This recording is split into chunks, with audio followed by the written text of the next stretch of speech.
Good morning, it's December 7th. This is to my liberal friends.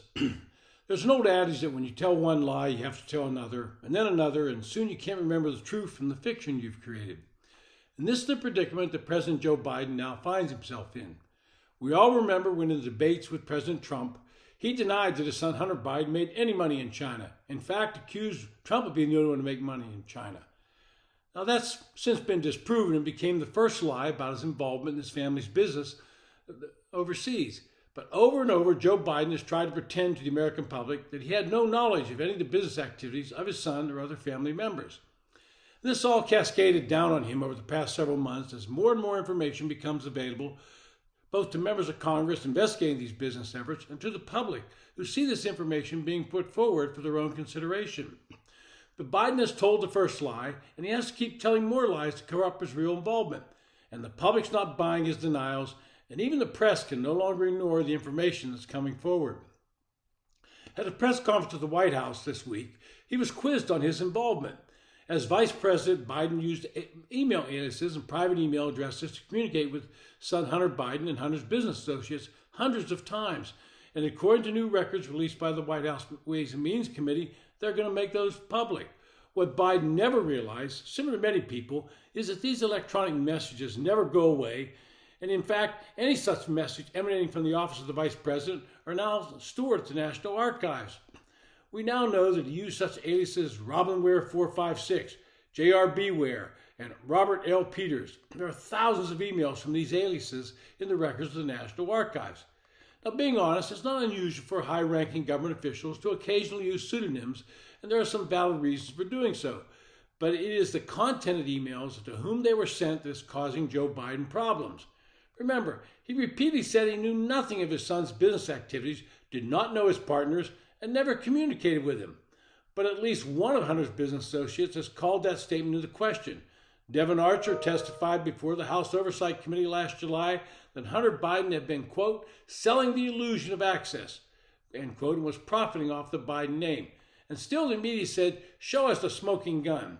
Well, now it appears the gun is smoking, and Joe is not happy and angrily denies any of the accusations, calling them lies.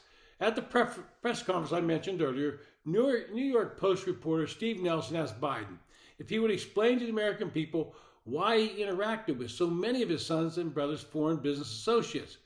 Biden responded by saying, quote, I'm not going to comment. I did not, and it's just a bunch of lies. They're lies. I did not. They're lies. And then he stormed out of the press conference. Nelson then countered by citing recent polling by the Associated Press that found nearly 70% of Americans, including 40% of Democrats, believe Biden acted unethically or illegally when it comes to his family business. Clearly agitated, Biden refused to answer on the subject, as I said, walked away. But one reporter wrote that, quote, the evidence shows Biden met with at least 14 of Hunter's associates over 16 occasions from 2010 to 2018. Hunter put him on speakerphone during meetings at least 24 times.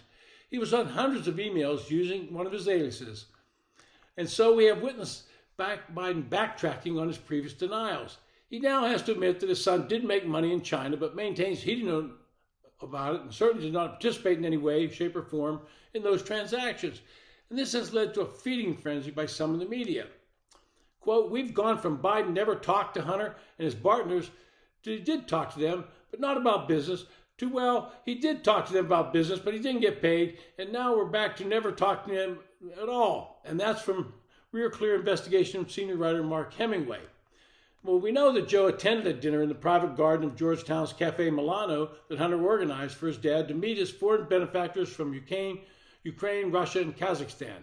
And Archer testified to Congress that happened, and the White House has grudgingly acknowledged it.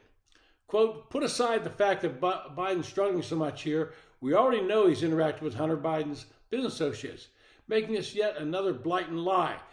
Wonder where the media fact checkers will correct this, and this from Outkick writer Ian Miller. Free Beacon reporter Joe Gabriel Simonson argued that Biden's statement was in the exchange with, quote, the most brazen lie Biden has ever told. It is actually at odds with what his defenders in Congress and the White House say on almost a daily basis, end quote. Well, this is the problem when you tell a lie. You have to tell more, and the more of them in an attempt to cover up the truth.